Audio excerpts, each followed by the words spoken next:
Hello, I want to talk a bit about space, the final frontier. I had to say that for Robert's sake, he came up with that. We're in class, we're going over joint opening and loosening exercises, and I'm going through these with Robert individually and testing him on these, and he's getting a little bit stuck. And it's this particular exercise we're doing, and we're talking about getting stuck in intention and creating space. So what I was doing with Robert, because he was having, move this way, he was having some trouble with this. So in this exercise, as the arms go up and down, if someone has your arms, if someone's holding your arms in the up position, you should be able to relaxedly put them down. Or if they're holding them down, you should be relaxedly be able to bring them up.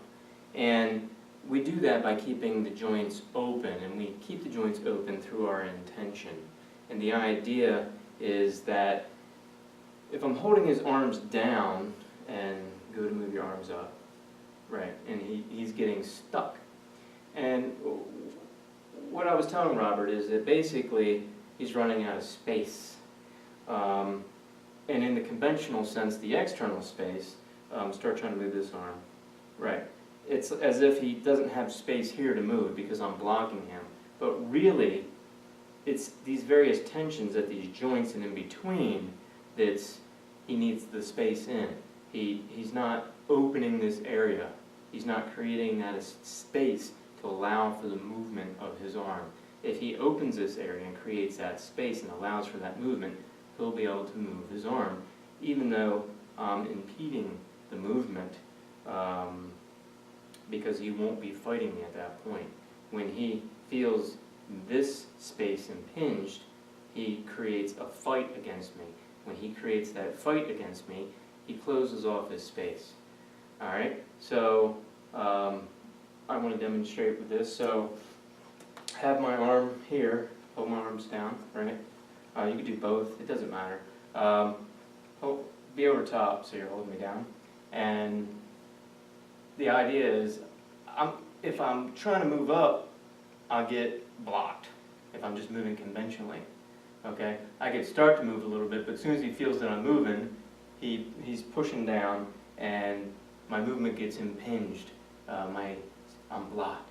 The idea in all these is I'm supposed to remain open. So all I have to do is let go and open my shoulders, my elbows, and so forth, and then I could just relaxedly move my arms up. It's not a trouble. And same thing with on the way down.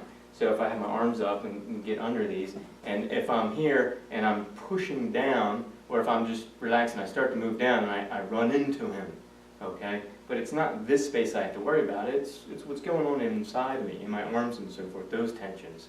So when I'm here, even if I'm stuck, I got to learn to create, I have to open up. I'm creating the space to allow for the movement of my arms.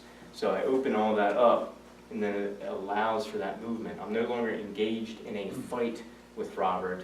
I'm actually just moving. We talked about this the other day on Tuesday with the rotations, remember? I'll do the same thing. So grab my arm, go with both your arms, like this. Yeah. And so if I try to rotate my arm, I'll be able to get some rotation because skin is loose. But if I send a signal to my arm to rotate, for instance, what happens is my arm rotates like this. Okay? I'm telling my arm to rotate, and it's rotating. No big mystery there. However, it's only doing it because nothing's blocking the way, because I'm just doing it conventionally. If I do that with this arm, and I tell it to rotate, it runs right into him. In other words, the initial impulse to move is correct, and then it sets something in motion that I'm no longer paying attention to. But here, the initial impulse is correct, I'm not paying attention to it, and it runs into him. Once it runs into him, now I'm tight, okay, because I have the sub-intention of wanting to complete this task. So now there's a fight involved, and I have to push harder, but I don't want to do that. There's an idea of this initial impulse that goes to the arm to rotate. I need to maintain that idea of rotation, and I need to keep everything open and just allow that to happen. And as I do that, it can start to turn him. I could rotate in or out. If I want to rotate in, I just keep loose, relax, rotate my arm in, go ahead. And if I want to rotate outward, same thing. Just keep everything loose, and don't worry about it, you just start rotating. Don't fight. As soon as you fight, you start doing things with your arms that you wouldn't normally do when you make that movement. The idea is, whatever movement you want to make, do only the things necessary to do that movement. Keep everything loose and open to allow space for that movement to happen. Engaging in fight closes everything off, and then it doesn't work. Okay? All right. Thank you, Robert, and bye. See you guys next time.